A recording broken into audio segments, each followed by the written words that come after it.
you so much for doing this. This is such an honor to be here in the context of this exhibition. So this program was conceived as a way to kind of highlight works in the exhibition that address narratives and counter-narratives to power, or more pointedly, counter-narratives to American empire. Many of the works in this exhibition, particularly those in the first gallery, kind of do this by revising or challenging or excavating various pre-existing records. So from historical sources and sociological data to public documents and, in the case of Alexandra, legacy journalism. The work of Alexandra Bell is a keen example of this through line of counter-narratives to empire, counter-narratives to power.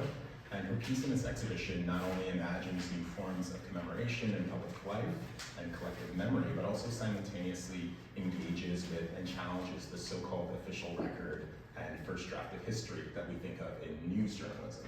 So what this work means for imagining our present and where that might take our future is in many ways the subject of today's program. This program will begin with a presentation from Alex, after which the two of us will convene for roughly 30-minute discussions before opening up for questions. Immediately following, I hope that you stay and join us for refreshments and a reception at 7:30. But before we begin, I'd like to express a note of thanks to the many incredible, extraordinary members of the team here at the National Academy of Design who have made this event possible and this exhibition possible. So of course, thanks to Executive Director Gregory Wessner and Deputy Director Eliza Corbiello for your fierce support of this daring and meaningful exhibition. It means so much, and I've heard that from so many of the artists.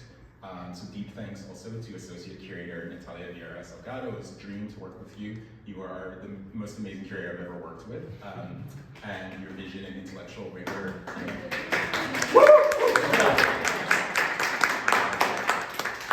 And your keen curatorial eye radiates this entire exhibition.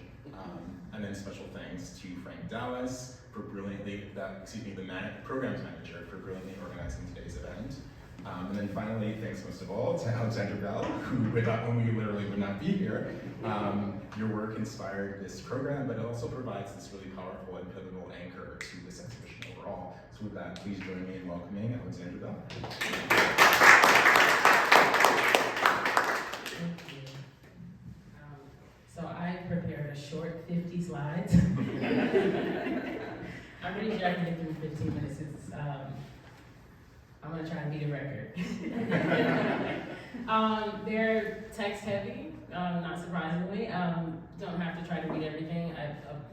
Part of it is I'm just gonna run you through kind of a bunch of news headlines and things like that. So I'll do my best with my notes here as well to read some of the smaller text that's there. So forgive me for kind of looking at my lap at times. The power of the media lies not only in their ability to reflect the dominant racial ideology, but in their capacity to define it in the first place. I first encountered this quote maybe as an undergrad, and at the time it really struck me. I wasn't a journalism major, I was maybe a humanities major, I don't know.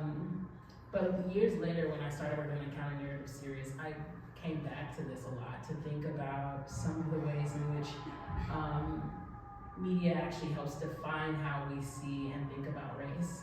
And so what I want to do with this kind of anchoring, the first part of the talk, is to walk through some kind of historical headlines so you can see some of the ways in which race has found its way into print.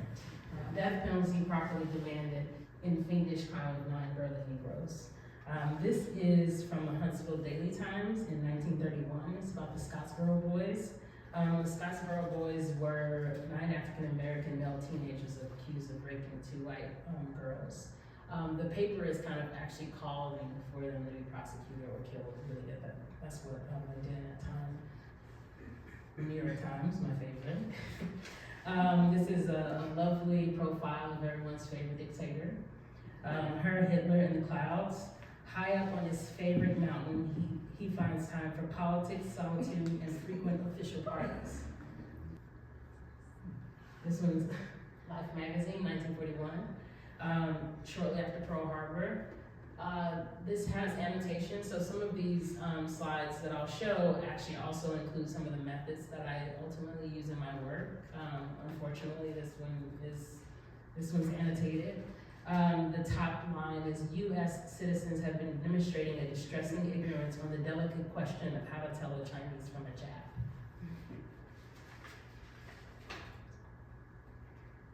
1994, O.J. Simpson. He was on every magazine cover at the time. It was you couldn't escape it. It was probably the first kind of reality TV that we got. If you look at the Time cover, it's darkened. So in photojournalism, we talk a lot about this type of manipulation.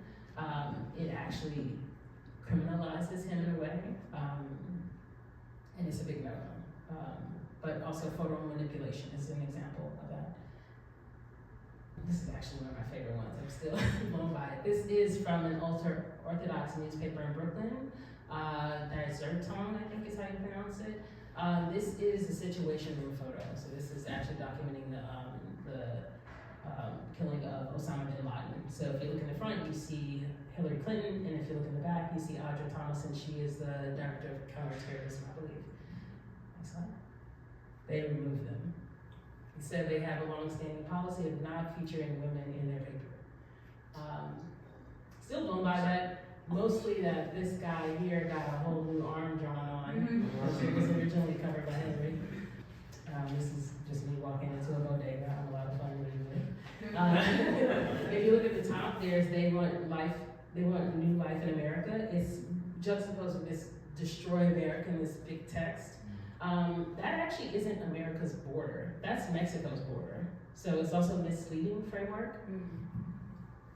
Children of crack. Are the schools ready? A special report, crack babies turn 5 and schools break. This was 1991. I was probably 5 at the time that this article came out.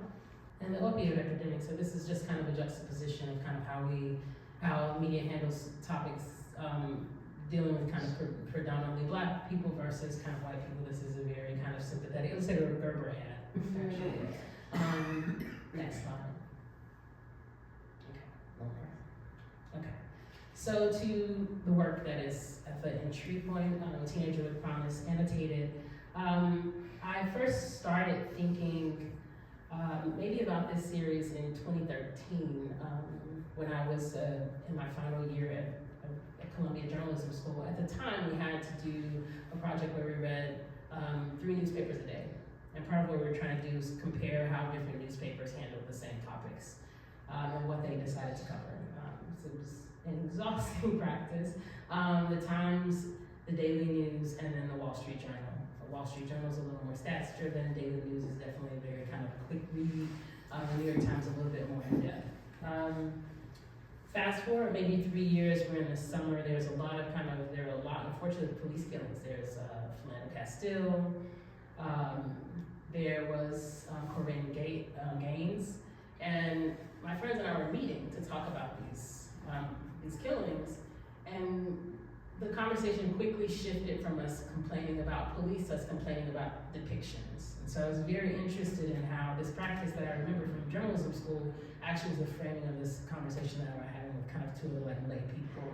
And so the Corinne Gaines, I'll never forget, it was a woman who was served a warrant in her home, and she was killed in her home. And a Washington Post headline left out the location, which I felt like was pretty central to the story, and actually is where a lot of Black women meet their demise to police. So I decided to start playing with headlines and wondering if I could add some of the information I thought was missing, what it would reveal. And so I went back to this article. I knew exactly which one I wanted to start with, and so here you'll see 2 lives at Crossroads in Ferguson. So I don't know if you looked at the work in the front, but it doesn't actually have all of the text. It doesn't have a whole article. I'm less interested in that component and more interested in frameworks. So sometimes I'll just take a snippet of what we can see at a glance, and I'll work with that to try to tease out what we're maybe catching in passing.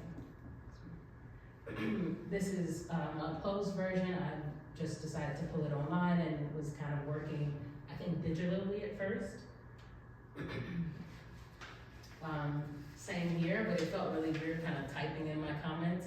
I also realized that online news media sometimes goes through upwards of like 18 changes a day. So there's like constant editing of it. So I became really interested in what papers were willing to actually print and leave down. Like what are you, New York Times says all the news is fit to print. What are you so committed to that you're willing to kind of turn it in as the final draft? So there's just several of these slides you can go for, where I'm making a lot of markings, trying to figure out exactly what I'm doing, what I'm teasing, just kind of like process notes, which is what I kind of call these. All in all, it takes me maybe 8 or 9 before I'm like, oh, this is a before and after kind of approach. I take the New York Times article as it appeared. It could be cut off, whatever I'm looking at, the front page, interior page, and then I work through it, I make notes, I make annotations, and then I do another draft based on my own feedback, and then those two actually end up being the final. So the 2 at the bottom, the 2 right here, ended up being the final. But this work is different in that it's the only triptych in the series, but it originally started as a diptych. So we have Crossroads in Ferguson. There's Darren Wilson's photo on the left and Michael Brown's photo on the right. And I left it to say, Officer Darren Wilson fatally shot an unarmed Black teenager named Michael Brown. And then on this side, a teenager with promise, Michael Brown Jr., his shooting death by Darren Wilson, a white police officer. People sometimes ask, did you cross that out because it was not factual? And mostly I just kind of wanted to cut through all of that so you could just kind of see what the article is about. And then this was the final. And this, I repaste it, so I do this work, I decide I'm going to put it outside. I repaste it, we went out at like maybe 1 or 2 in the morning. I randomly had all of these street intersections in my phone. My friend was like, what are you doing? Why do you have all these corners listed? She didn't know I was a vigilante. And so we posted it up. It's illegal, so I kind of found it on social media randomly, and then I kind of started searching the hashtag. And then somebody covered it up. Which I was like, there was so much wall left, why would you do that? And someone peeled it away, which is, I'm still trying to figure out how this happened because the other thing was sticky. So, but the wall is a very Brooklyn wall, tons of graffiti. I think there's an order for the wall to be cleaned up. And the person does, but they clean up everything but that post. And so I started to understand that people were really attached, as I guess we all are in some ways, to narratives, and people really resonated with this. I also started to think about how people were relating to it as a memorial, and kind of privately was like, it's about journalism. So, as the series started to go forward, I got invited to do a large scale one. So I did a large scale one. I still went out at 2 a.m. The woman was like, I told you could do this on the wall. You don't have to come in the middle of the night. But I was kind of comfortable at that time doing it. So this is a large scale one, probably 8 feet tall, 6 feet across. I kind of like to brag that you can't see there's like 3 strips that I put together. But I thought that I needed to go back and make it clear that it was a journalism project. So I went back to annotate. And I think it was probably in the original group, but I didn't include it in the final. So this ends up being the first panel. And so this is a teenager with promise annotated. This is the work that's in the show. And this one is 18 feet across, and this is at PS1. I'm very interested in this series being a place where people can talk and discuss it. So the size of it actually really matters to me in that regard. And I think I've seen a few people gathered at the work here, talking to other people about it, which I think is really important. And I'll just include one more in here so you can kind of get the point. I feel like with most of the art that I do, it takes 2 works for people to go, oh, I get what's happening here. I don't know if that's a reflection of me or not, but anyway, I was on the train and I saw this accused of fabricating robbery, swimmers fuel tension in Brazil. And I was like, that is not a swimmer. And so I decided to edit this one. Change title, replace picture of swimmers with swimmers. I highlight certain things that use the word WC on my work, which just means word choice. I was trying to give myself permission to kind of talk about things in an article that I felt like were weird, but I didn't know what to do with. Real gas station footage reveals white American swimmers were offenders. And so I replaced it and I put Brian Lochte in his rightful position. And the title of this work is Olympic Threat. I decided to use white Americans in part. There was a study in the 1940s, I believe, by Robert B. Eliezer, where he decided to follow the headlines of papers for, I think, 30 days. And then he found that in court cases and arrest documents, including white people, out of 100 ones that he found, race was never mentioned. In the 34 that he found, with black people, race was mentioned in the headline 32 times.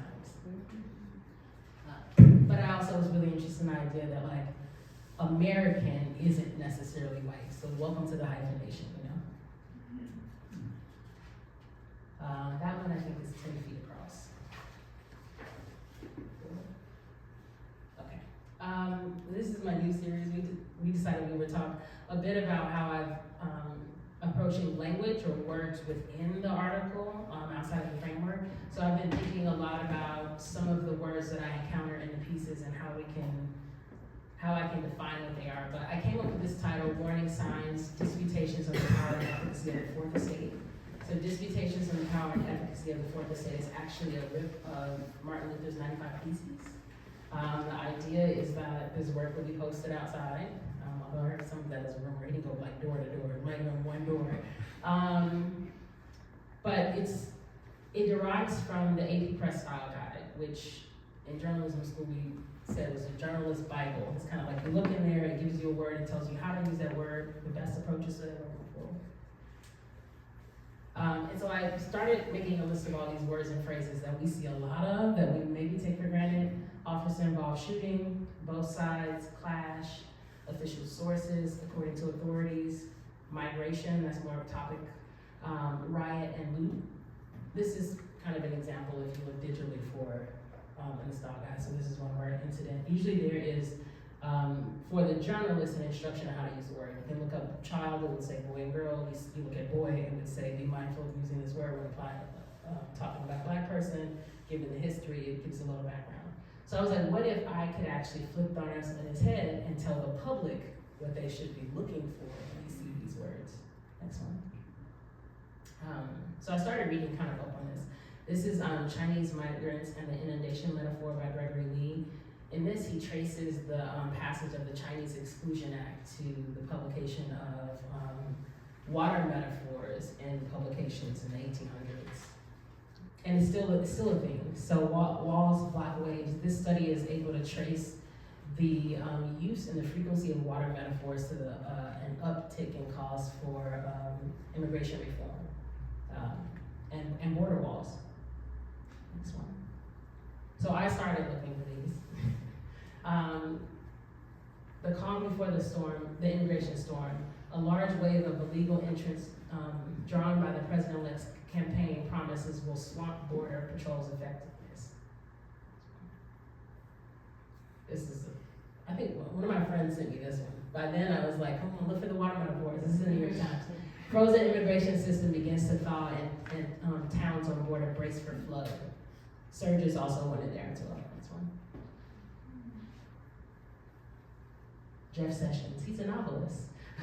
Jeff Sessions warned incoming immigration judges that lawyers representing immigrants are trying to get around the law like water seeping through an earthen dam. So I started kind of trying to play with that a bit myself. This one's migration, examining tone and context. Watch for negative use of water metaphors to describe migration. Examples include, you kind of get the point. I put this one down, but I came back to clash. Clash is actually a word that is in another one of the counter-narratives that I circled and I put like a question mark by it. This is it here. It's the Charlottesville piece actually. So WC just means word choice. Next one. Top House Democrats evacuated from DNC headquarters as police clashed with protesters calling for Gaza ceasefire. Capitol Police clashed with groups protesting violently outside Democratic headquarters. And so this is the piece. This is maybe 12 feet across. Clash, verb, consider authority, emphasize words like clash, altercation, flatten power differences, shift blame, and obscure the origins of the violence. Next one. Both sides. So this will just kind of be a full circle moment. I consider the Michael Brown piece one of those kind of both sides traps. It is actually also in the design. The visual cue of a piece that is equal sides with the kind of equally like pixelated thumbnails. There's an attempt and a push for a type of equality between the subjects that just does not exist. So it reinforces this kind of idea around both sides. So this is a piece on this. Both sides, noun phrase. Be on the lookout for both sides' arguments and false equivalencies. Impartiality in the face of violence and subjugation is complicity. So this is kind of a very slow moving, I think this work is 10 feet across. So yeah, I think we're at the end. Thank you so much, Alexandra. I think this is, I think one of the things that's so special about this program is that it's a chance to really tease out so many of the through lines that resonate throughout the exhibition. You know, I think making the work early on really prompts you to think about counter-narratives as you move through this exhibition, but also think about language as this resonant through line that you see, you know, very pronounced as in our line of sight with the Alfredo Jar work and the Glenn Ligon work, and how, you know, many of the artists in this exhibition are thinking through language and how it's fragmented, how it's rethought and reconsidered. And I think one of the things that I really resonate with the final work you shared is like thinking about questions of violence in media. I think we often think about violence in media in these really like explicit, charged ways, these overt ways where you think about this idea of like if it bleeds, it leads. But I think your work is also tuning us to think about the role of the kind of structural violence within language and how these like euphemisms and characterizations really charge and enact these forms of violence and perpetuate these forms of violence. And whether that's this kind of like subtle, polite language that proclaims this air of neutrality, or it's language that is more kind of like overtly kind of obfuscates these power relationships in the ways that you identified. So yeah, I kind of want to think a little bit about, I'd love for you to hear you reflect more on kind of language in your work and how you see it play out in journalism and its relationship to structural violence. Yeah, you know, I try to say that my practice is, you guys are kind of watching me like unlearn things. You know, probably when most people went to journalism school and was like, yeah, you know, like, I'm gonna help the little guy, you know. And then you get there and you're looking at all these articles, and then you're like a year into the program and you're looking at the same articles, and then you're just like, well, wait a minute, we're just kind of moving in this kind of loop. And I don't want to say it's something that I never noticed. I think there's just like a very big difference when you're trying to study how to do a thing and you're confronted with the fact that what you might be doing doesn't actually move the needle, you know, anyway. I think some of it for me was as a journalism student when we were going through articles, I found some of the language missing to be peculiar, right? So it started to me as like actually an absence of certain types of naming. And so I think I was thinking a lot about those gaps and what is happening in those kind of absences, and it's kind of comes back around to the Corinne Gaines. Like it actually is something really missing if you don't say in her own home. Like I felt like that was something really pivotal that was absent. And so I want to think also about violence as this kind of erasure, right? This kind of absence of certain kind of language that we don't get applied to us. And then I also think it is kind of the, you know, like crack babies. I mean, this has actually kind of been debunked, right, as an actual thing. But it was like, it was like a piece right before we went back to school. Like crack babies are 5. I'm like, I'm in kindergarten. What's going on here? So I think maybe I wasn't 5, but it's this interesting. There's a type of labeling that actually has real consequences. That I feel like is very prominent. I sometimes when I have a little bit more runway, include slides with language depicting whiteness. It's very interesting. Like, clean-shaven white man plows through crowd of people, and I'm like, well, see, he was clean. Just like there's these things that actually are really, kind of really shocking in a way. But I also think that some of it is actually really, like you said, it's not overt. It's like really kind of invisible, right? Like the word clash is such a tricky thing to me. I'm like, I don't actually think Palestinians are clashing with the IDF. But if you want to say that, so it's, it's really, I mean, for lack of a better term, it's kind of irksome in a way when you're like reading it and you're reading through it, and then you encounter it enough that it's just like kind of commonplace, and then at a point you kind of pause. And so part of what annotation I think does is the same thing as like, I occasionally buy used books, but sometimes when they have like a lot of writing in them, I get mad because I'm like, I can't think. And so the approach for that was supposed to be that kind of disruption where you're like, I'm reading something and I see this person's opinion in the margins, and I'm like, I don't think that's what I really think, but I can't get away from this person's interpretation. And so I think it's even when I see a word that I don't understand, if I just don't like it and I don't like the way it feels, I kind of circle it. So you might not know why, but now there's red ink all over this word, and you're like, well, what? And I think that's enough of an entry point. And so that's kind of how I've been thinking about it. I don't concern myself too much with the actual writing necessarily, right? Like it's not a grammar exercise. I'm probably not the best person for that. You're not like, oh, this should be a semicolon. No, I mean, sometimes I'm like, the Oxford comma thing, I'm like, yes, the Oxford comma, but for the most part, I'm not the one for that. But the way I was trying to get around that was to try to think of some of these words in terms that seep into these pieces that claim objectivity, which I don't actually think exists. It's part of what journalists kind of tell themselves, I guess, and what the field kind of teaches us. So there's science, and there's a methodology, and there's approach. And I didn't actually know that. I mean, I got a master's. I went to get my master's, and I feel like maybe when I was applying for my master's, I found myself shocked that it was a master's of science. And I was like, what is it? I mean, I didn't think it was the MFA, but it is a big part of it, the way words are used and the way things are structured and how they're put together. It's supposed to be kind of a lot of rules around it. And a lot of those rules are in favor of certain people. Right, yeah, they represent a kind of dominant viewpoints, ideologies, perspectives, and they reproduce that. I mean, even like the subtleties that we've discussed in our conversations of like when imprecision is kind of strategically deployed and when it's not. When a text says racially insensitive as opposed to racist, or euphemisms. Exactly. These euphemisms that enter the word.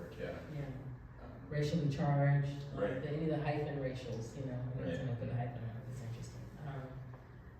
So I think that's kind of where, I feel like Counternarratives sometimes gets seen as a photography project, and I agree with that, but I also think there is, and I think that's like probably some academic people about how text and images.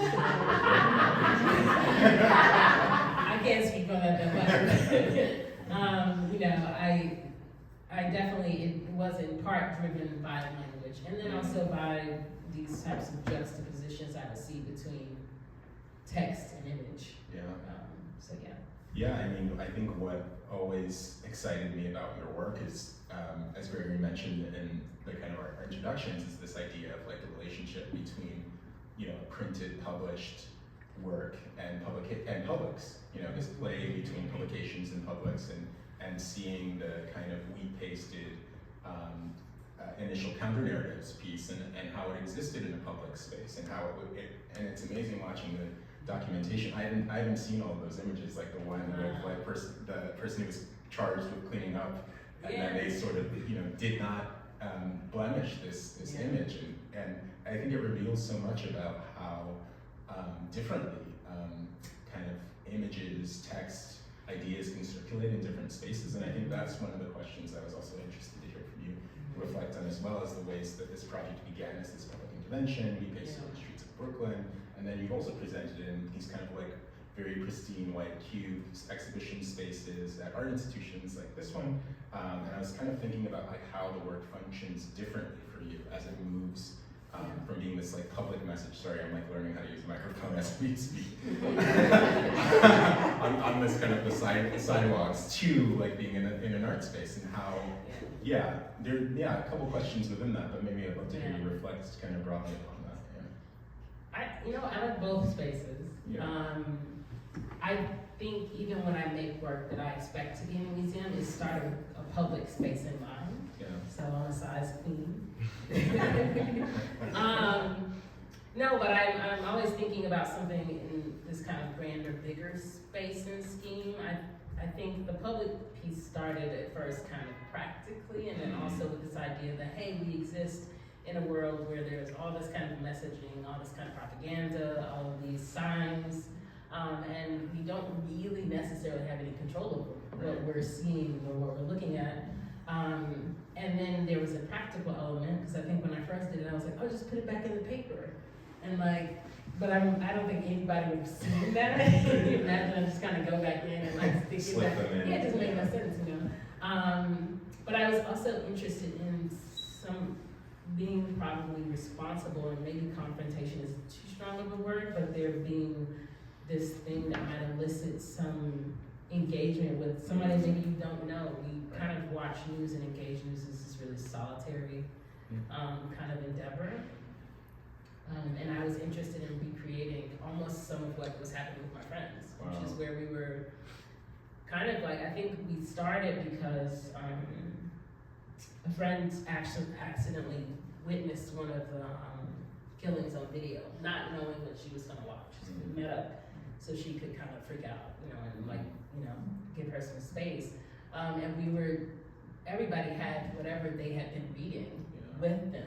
And we were kind of, well, mine doesn't say that, well, it says this, and so it really was this kind of forum, unexpectedly, with people that I'm not in journalism school with. And so that was part of it. I was like, oh, wonder what that is like for a public to actually engage with the work. And people, for the most part, I think there were like a couple of racial slur moments, but for the most part, people left the work alone, which I was like, oh, New York, I see you.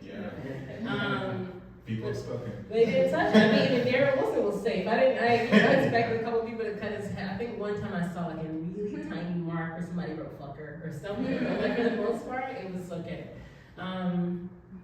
So I liked that, And I think the one time that there was a racial slur, somebody came and edited on top of that. So there was this kind of moment. I didn't like love that in terms of, maybe Michael Brown being on the receiving end of like this other type of violence, you know? But it was interesting because people were defensive. So I like that part of the public space. But I think there's also a lot of responsibility in a way that sometimes really maybe scary to me in a way for what people might see or engage with. But I think it's a very valuable way for that work to start. Totally, And then when I moved it indoors, I think I was actually trying to figure out sizing and spacing enough and really trying to take into consideration how people move in these more curated spaces. But I also really like being in these conversations with other artists. So that part is actually really rewarding for me, and I think there's a way that we're all pushing back against something in our own different methods. And so I see my method, I see someone else working on a different thing. So I like that about the museum space.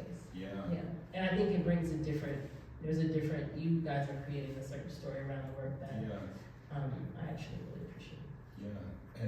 And it is a public space, and it's a different kind of public space, particularly nonprofit art institutions. I imagine no one's like writing on their works in the gallery space, but no, I think a lot of people don't feel like they can go in the gallery, so there's like also that part. I mean, it's not, so I think that is a component. That's really real.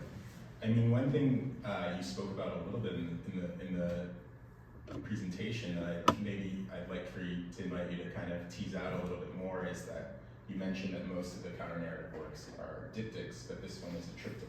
Could you speak about like the process of how, this one is distinguished and how that, how it came to be so in here?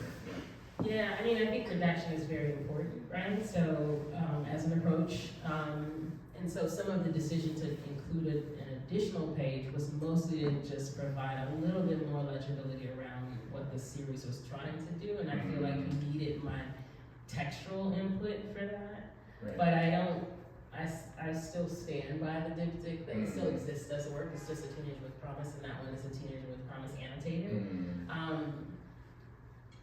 Black redaction in particular does give us room to kind of imagine something else. Once we can cut out what is a certain kind of noise, or the dominating noise, which is some of what I was trying to do. I mean, Mike Brown's article, I mean, they mentioned that he cursed. I remember being like, he's 18. Okay.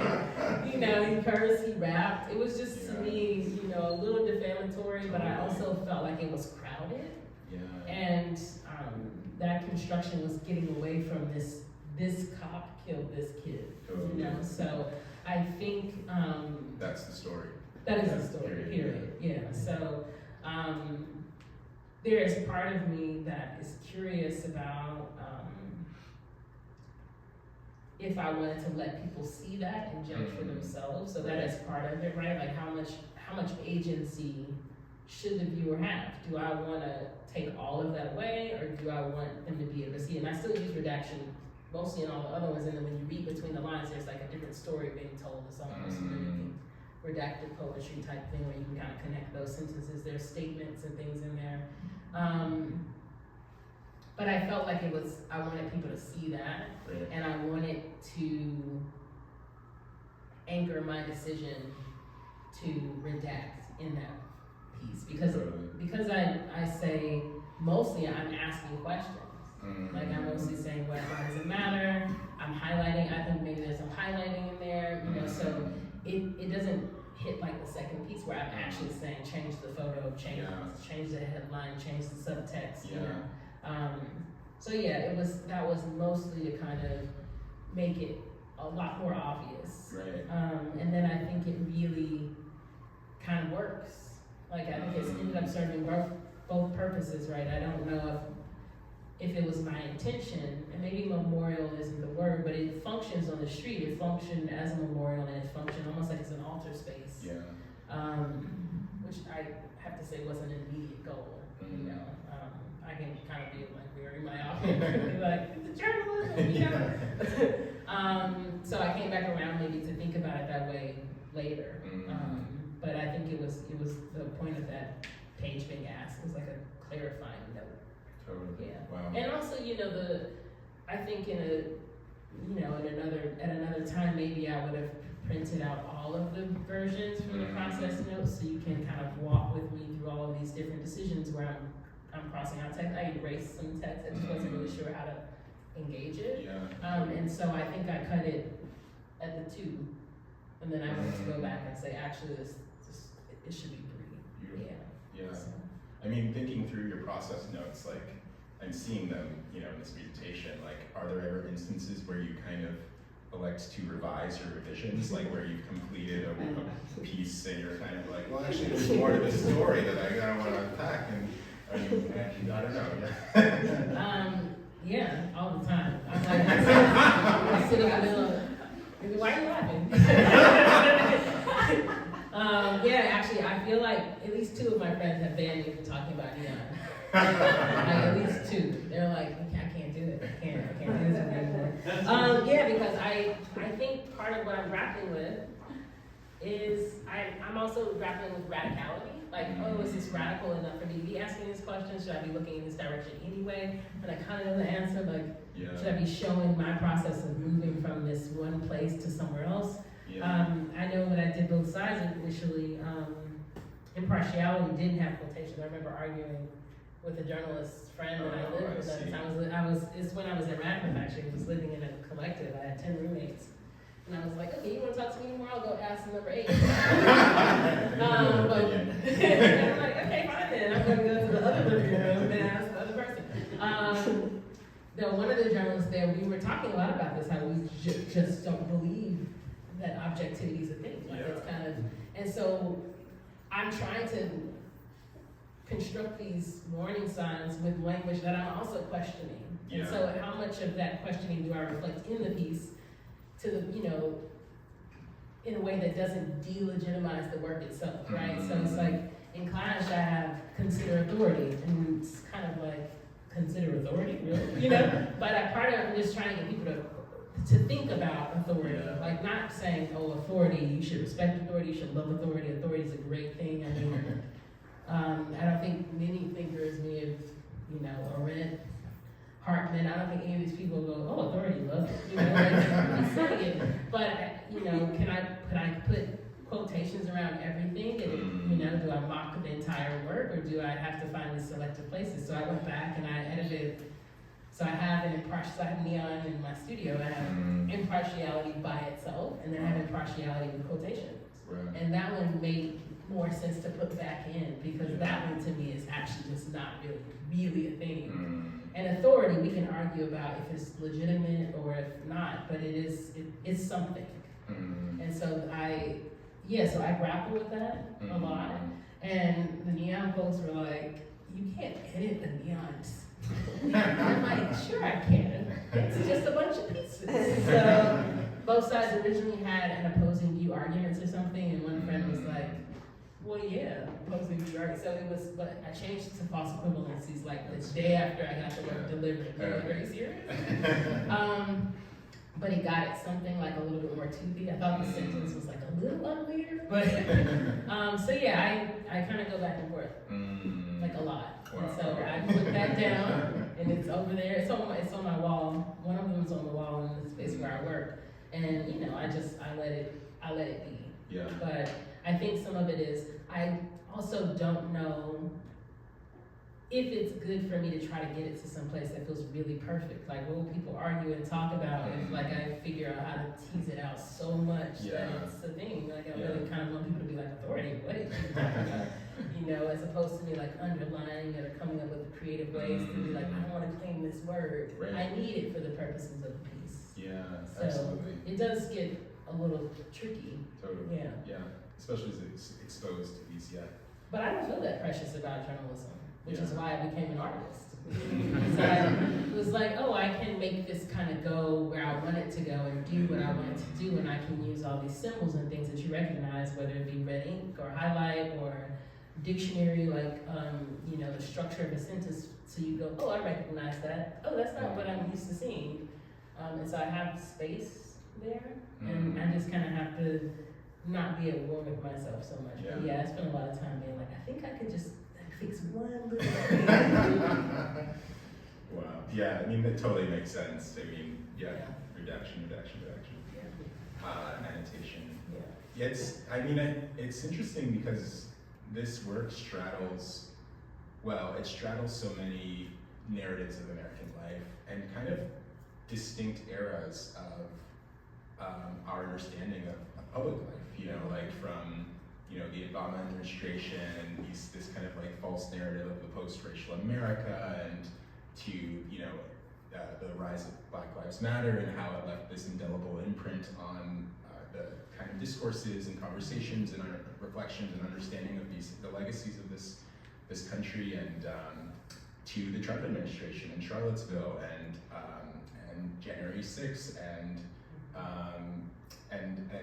the return of Trump. You know, I think that this work really straddles this really broad history, but I think it's also like indexed very shifting understandings of the media. I think that like from the introduction of this idea of like false news and or fake news, I guess is the phrase, and this kind of post-truth society in which there's this kind of intense skepticism of media, to I think maybe this more recent narrative in this current Trump administration that is expressly antagonistic towards the media in ways that the first go around was as well, and this kind of rally around the media to sort of like protect it, to understand. I'm wondering if like the shifting valences of the media and the kind of political climate of race in the United States has kind of transformed how you see people reading the work You see people engaging with the question of how we ought to relate to media, like its status as a kind of authority, but then also existing in relationship to power externally. Yeah, I don't know. I'd love to hear you reflect on this. I mean, they had it coming. Yeah. I don't know. I mean, I feel like this is, so interesting when fake news is not actually inaccurate. It's just who's saying it. Right. In some ways, to me, it's problematic. Because Ida B. Wells could say fake news, and I would go, absolutely. You showed some fake news at the start of the presentation. Yeah, absolutely. And I feel like that is kind of by and large how news media functioned for quite some time. So I don't know if I relate to it, especially not on the other side of journalism school. It's this kind of precious field. My background, before I started journalism school, I was working as a communications kind of director of development for a syringe exchange. And as part of my work, I had to kind of handle the organizational newsletter. So I spent a lot of time like interviewing active drug users and like writing those stories in kind of like article form, but to get money. And so when I was like maybe 30, I was like, what am I doing? I should be a journalist. I write news already, And so I came into kind of the communications journalistic part from this more altruistic, like we need to get support and funding for these people, and this very kind of what journalism would call advocacy, which is a no-no. But journalism has been advocating for certain groups, and so it's not really that different. I think the idea that journalism is this watchdog is kind of old. And maybe it functioned. Maybe we're like, oh, Watergate, or we have these big flash moments where we're like, oh, look, they're gonna hold truth to power, and they brought some people down, But I think by and large, and it's interesting in the fourth estate, is that at the time, I think it's the clergy, the people, and journalism seen as this kind of force that can keep power in check. But it is like, a lot of media folks say that fourth estate actually is like there are three branches of government and then there's a silent fourth, and that is the news media, right? It's an extension or arm of the government. And I think that is kind of how I recognize it to be. And what Trump is doing is Trump is saying you've always been an extension of government if it is a democratic government. And I want you to be an extension of me. And so I don't think, I think it's absurd what he's doing, but I also think that he's managed to tease out a weakness that has always been present, which is, so I'm not shocked by it. I wish they had a little bit more oomph, but they don't have any legs to stand on. You can't kind of embolden Columbia University to do what they do, and then when they start getting sued and swindled out of their money, kind of go, whoa, it's kind of set itself up that way, I think. And so I think what Trump does that I just really hate is that he's found a way to point out these, it's not both sides. You're not being fair to me. You're leaning this way, because journalism isn't actually really it's not this leftist place. If it was, we wouldn't have mugshots, we wouldn't have Usain Bolt on the front of the New York Times when there's a crime and he's not a swimmer. We wouldn't have these things. And so I think part of what Trump is unfortunately really good at is catching that play. And extorting it. Subverting this kind of quality. That's kind of always been a feature. Because you remember there are a couple things that I don't think papers should do. I don't think headlines should be questions. That just makes me mad. I'd be like, you tell me. I was like, what do you mean? NPR, I think it was NPR, don't quote me on this, but it's one of those kind of supposedly liberal papers that was like, do people deserve housing? And I'm like, the fuck? It's like a question, and I'm like, I don't know, let me read this to see. So I think that kind of don't like the editorial like opinion pieces. Like, you're gonna be this objective thing, or you're gonna be this place. Yeah. And so they started kind of wielding on this power when it was like time to like maybe write for Kamala or whatever, and they're like, we're gonna sit this one out, you know. And so now here we are, you know. So and I'm not advocating, but I'm just saying there's some inconsistencies there, and I think Trump has done a very good job of saying, hey, you're okay to kind of publish and advocate for and do this. And then who's on the outside of that are the people who have been maligned by both types, right? So you have Black folks, you have, you know, marginalized people who have never been represented by either side, kind of going, well, you kind of got a point.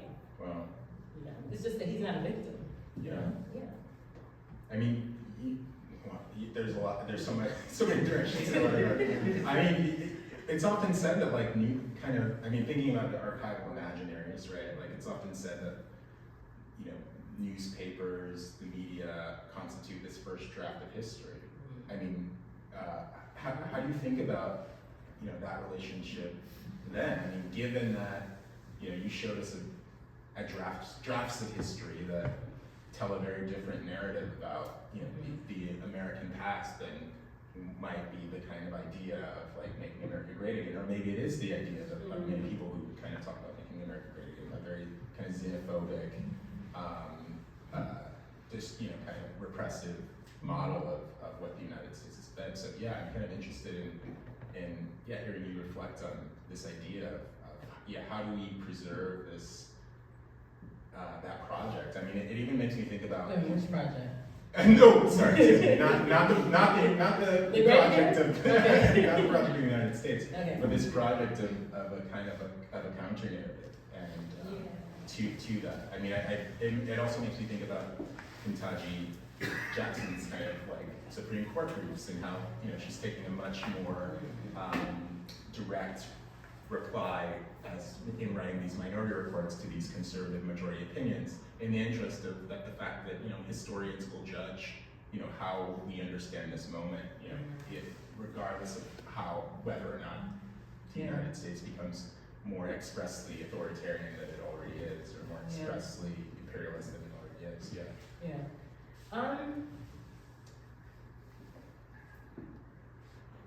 You're asking how should we keep doing that? Keep having the counter-narratives? I mean, I think my work is corrective. I think at least counter-narratives, you know, I think it functions, it's like an asterisk, Right. you know, almost.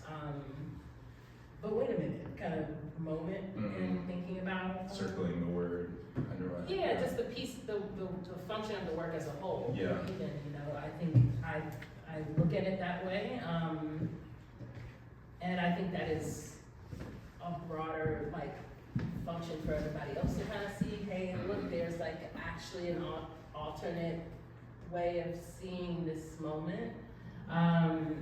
And then for me, I think it is, like I said, like a certain type of like unlearning or like an emboldening for myself around creating a certain kind of critical eye that I think after you've done it enough or after you've seen enough words, like you read things differently. Right. There's an interruption, right? So if you think back to that quote, so much of what we see and we know kind of all these things passively become ways that we see and understand people, right? So, you know, maybe I see Black brute in the paper and maybe I'm like appalled, but maybe I see it and in passing and it shapes the way I might encounter a Black person. Or I mean, that ridiculous like phenotypic, you know, juxtaposition that was there, I'm like, that's insane to me, but I'm pretty sure people were at home looking at that, trying to figure out if they knew the differences between these two types of people, and they have been given kind of permission by the paper. So I think of counter-narratives as an asterisk, and as a teaching tool when I taught it to high schoolers, I feel like in particular, they're like, it's already published, man. Like, why are you know, it's like, and then I'm just like, well, make our own. And then we start making our own, and then they're like, yeah, man, I don't have to take this shit. You know what I mean? Like, it turns into something else. And so I think I'm interested in that, but I also think it has limits, Yeah. right? Because not to quote Toni Morrison, but I think she's right about racism being kind of a distraction. And so there is a point where I'm like, what other work should I be making? Instead of pointing and saying see and look. But I think it is important to have a moment where I go see and look for myself, so I can kind of go, oh, I see what's happening here, and now I'm going to move away from that to this point. But yeah, I think of it as an asterisk, but I hope as people kind of create counter narratives, maybe you theory academic people, you come back and you call them counter narratives, but the artist didn't mean to do that. The artist was like, I was just making my own thing that I felt like represented how I see the world or what I think my people need. And then maybe you come back and go, if you look at this in comparison to, but that's not what was on the table. You know? So that's kind of how I think about, I guess, that project, that maybe there is kind of a splitting that occurs, and it's not actually, I'm not actually necessarily looking at the times going, you know what, I'm going to write my own thing. You know, stuff. Wow. I think we're in time. Do we have time for any questions? I think we have a little bit of time for some questions from the audience. If folks have any final, please. There are mics coming. Oh, wait, either way. Hello, thank you all for the wonderful talk. It was really informative for me. I had one question regarding, do you consider your work as like a gesture of care? And additionally, on top of that, if you do you take considerations to make sure that, or just considerations to see that that gesture isn't subverted by an audience afterwards? I don't know. I think there's something recuperative specifically about the Michael Brown work.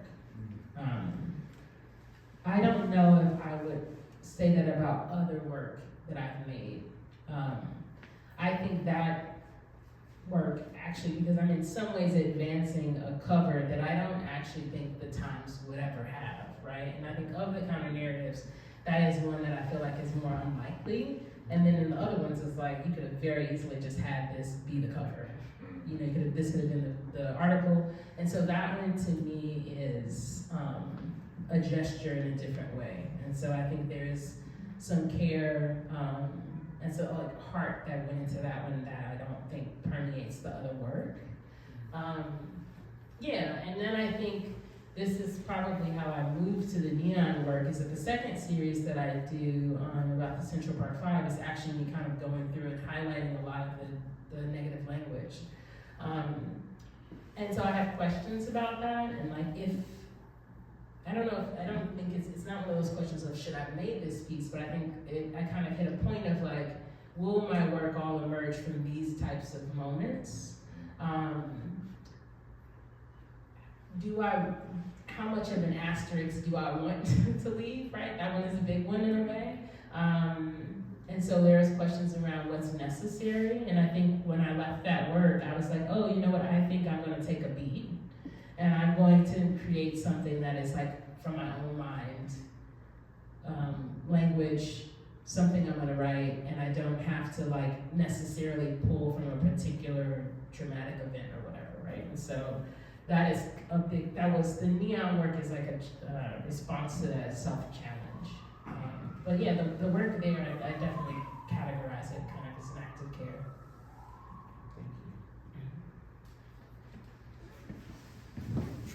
Thank you. Hi. When you get started, do you have how firm a sense do you have of where the destination is, and how do you know when you're done? And do you ever surprise yourself that, I thought I was going one direction, but I'm going a little bit to the left, right, up, or down? Interesting. One, I wanted to say I knew you didn't need that mic. Okay. I could tell from looking at you. I was like, Frank, you can stay right there.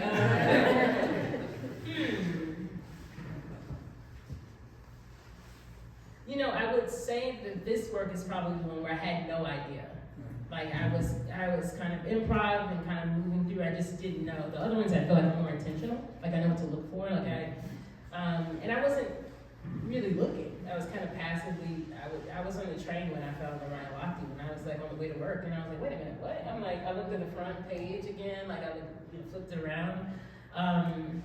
The first one is the one where I was just feeling my way through, and I got somewhere and it felt like a stop sign came up. And the others, I feel like by then I had a formula, right? I'm like, I'm gonna check the photo, check the key things that we see. If you're just walking up to a newsstand and you look down, what is it that you're looking at? Check those things, right? Because that's the thing that you're likely to just in passing ingest. So I feel like that is, the other ones I felt like were more intentional. And then there's some that I encountered that I feel like I have one that I shared it with some journalists, and they were like, I don't think this should have been published. And I was like, can that be a counter narrative? And they're like, no, there's no narrative to counter it. So there's some that have come up as big question marks for me, and I've like worked through a panel, and then I have nothing to sort it out. And so they're just kind of stuck with these first kind of annotated pages. And I would say those feel somewhat akin to the first work, where I'm just like, I'm not really certain what the terrain is. But yeah, I think at a point after I got past the first one, and the second one, I was like, I knew what to kind of look for and where to check. And so it became a bit more of an approach. So if I were to, when I started teaching the work, I had a list of things to tell students that they should do and like what they couldn't do. Like you can't use photos published after the article came out. You have to treat it like you have time constraints, they have rules. But yeah, thanks for that question. I hadn't really thought about that. Maybe there's time for one, two questions. Thank you so much for this amazing talk, and Alexandra also for being part of the show. You mentioned earlier that you're interested in ways that your work can be related to other works in exhibitions. And I wonder if there are any works in the show that have direct connections to this work.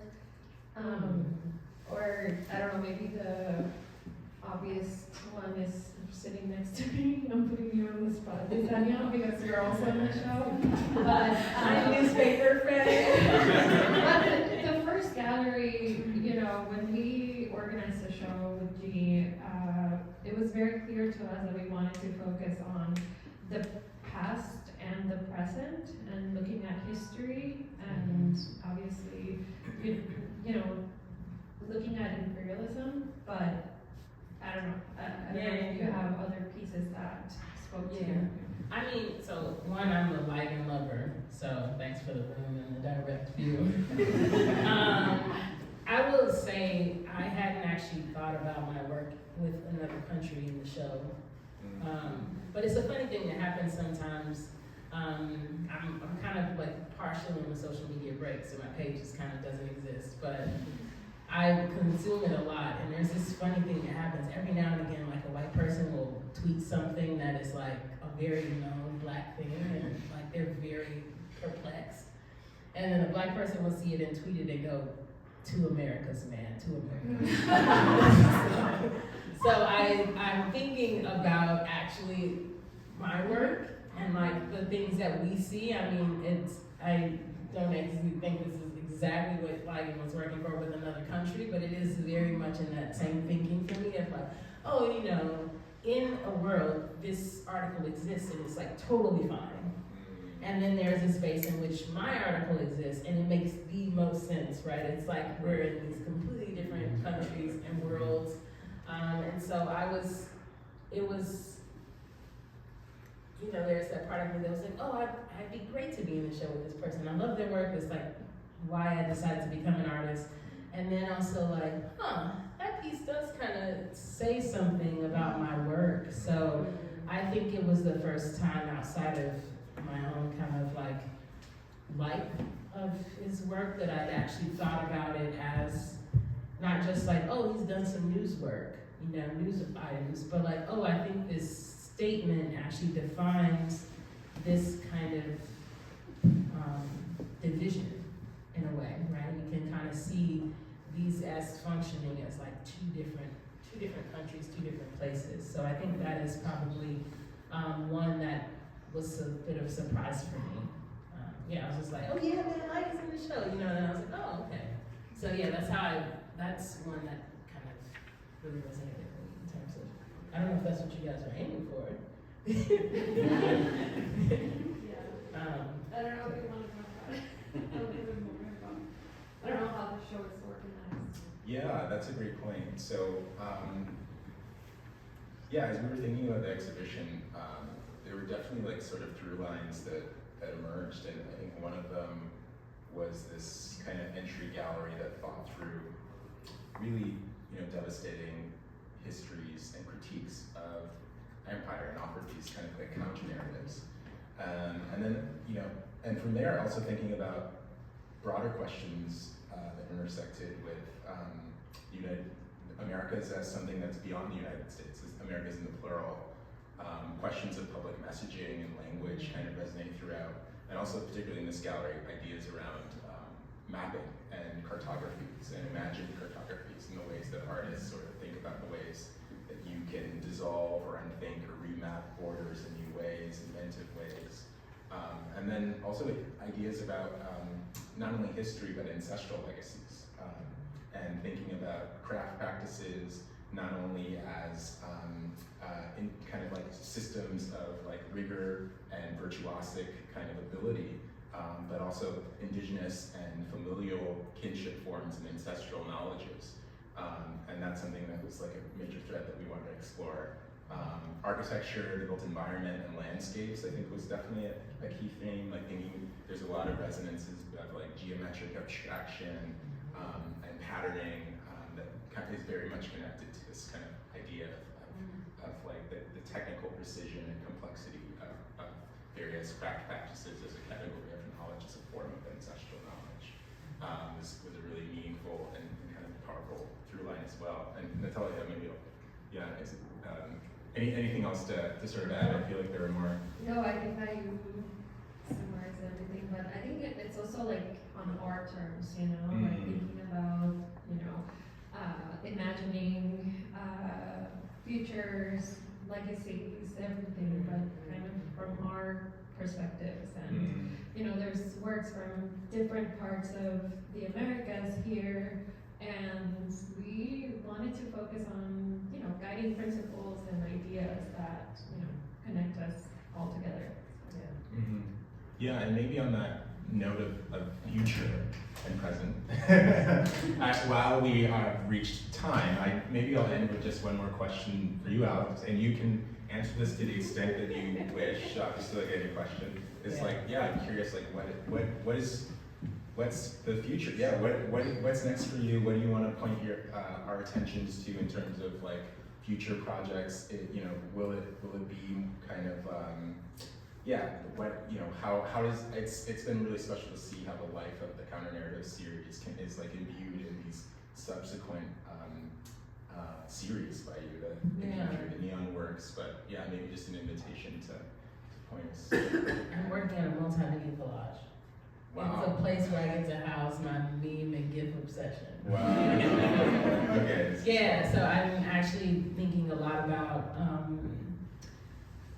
GIFs and GIFs as annotated devices. Mm-hmm. So I've been kind of working on a work that in part came from, I used to make these like little, you get 10 slides, or you used to get 10 slides on Instagram. I think it's like it's kind of a lot now, but trying to use 10 slides. I had the perfect real estate, and so I had created a system for myself around talking about particular news topics. So I have like a slide set about COVID and like the CDC.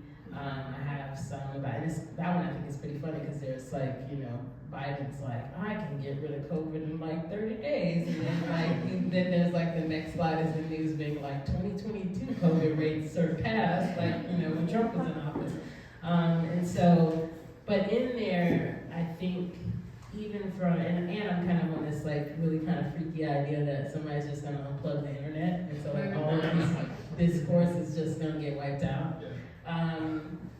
But I've been trying to find a way to take some of those moments in those slideshows and make them kind of this more tactile piece where it kind of moves from what we see as this kind of mainstream journalism space to this more radical interpretation by the public.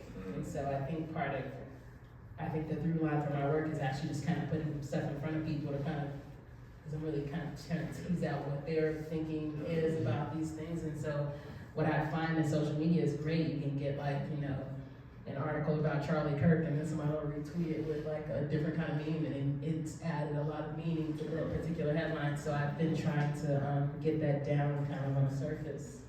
And it's kind of my own interpretation. So I'm kind of working on something now that's based in part on the Panthers published, I can't find it, in one of their papers, how to make an incendiary device. And so they're actually like line by line instructions about making a Molotov cocktail. So my search engine is very problematic right now.